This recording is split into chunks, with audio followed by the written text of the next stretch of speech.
তোমরা তো জানোই দুদিন আগে গেছিলাম আমি তারাপীঠ। আর আমাদের যে হোটেল রুমটা ছিল তার ব্যাকগ্রাউন্ড ছিল ভীষণ সুন্দর, তো ভাবলাম চলো একটা গেট রেডি উইথ মি করা যাক। তো প্রথমে একটু টিস্যু দিয়ে ভালো করে মুখটাকে ধুয়ে নিলাম। আর যেহেতু স্ট্যান্ড নিয়ে যাইনি ওই জন্য পেছন দিকে কী ক্যামেরায় ভিডিও হয়েছে আমি জানি না, ভালো করে ময়শ্চারাইজার লাগানোর পর চুলটাকে জাস্ট আঁচড়ে নিলাম। যেহেতু আমরা একদিনের জন্য গেছিলাম তাই জন্য আমরা একটাই রুম নিয়েছিলাম আর সবাই এখানে একসাথে ছিল, তো ব্যাকগ্রাউন্ডে ওই জন্য অনেক কাউকে দেখতে পাবে। আর বেশি দেখতে পাবে হচ্ছে কুটুসকে। তারপর আমি একটু লাগিয়ে নিলাম ভালো করে ফাউন্ডেশন।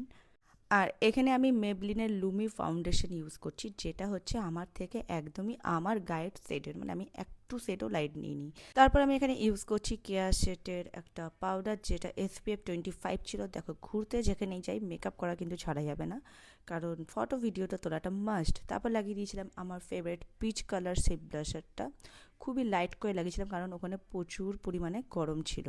হ্যাঁ, রুমের ভেতর এসেছিল, বাইরে প্রচুর গরম ছিল আর প্রচণ্ড পরিমাণে ভিড় ছিল।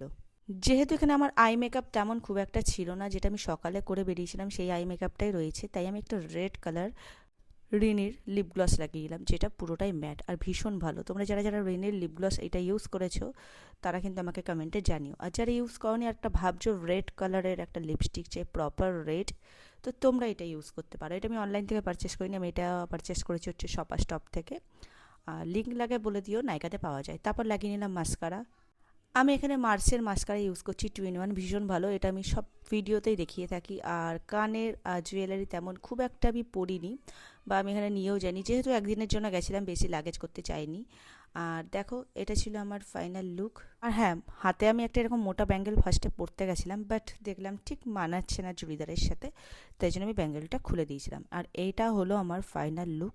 তো আজকে আমাকে কেমন লাগছে জানাতে কিন্তু ভুলো না, খুবই সিম্পল একটা মেকআপ ছিল। আর যদি আমার ভিডিওটা তোমাদের ভালো লাগে থাকে অবশ্যই লাইক কমেন্ট অ্যান্ড সাবস্ক্রাইব করে থাকো। আর দেখো ফাউন্ডেশনটা এতটাই ভালো, পুরো ম্যাট হয়ে একদম মুখের সঙ্গে যেন মিশে গেছে। আর কিছু ফটো তুলে নিলাম, ভিডিও করে নিলাম একটা মিরারের সামনে। চলো আজকের জন্য টাটা।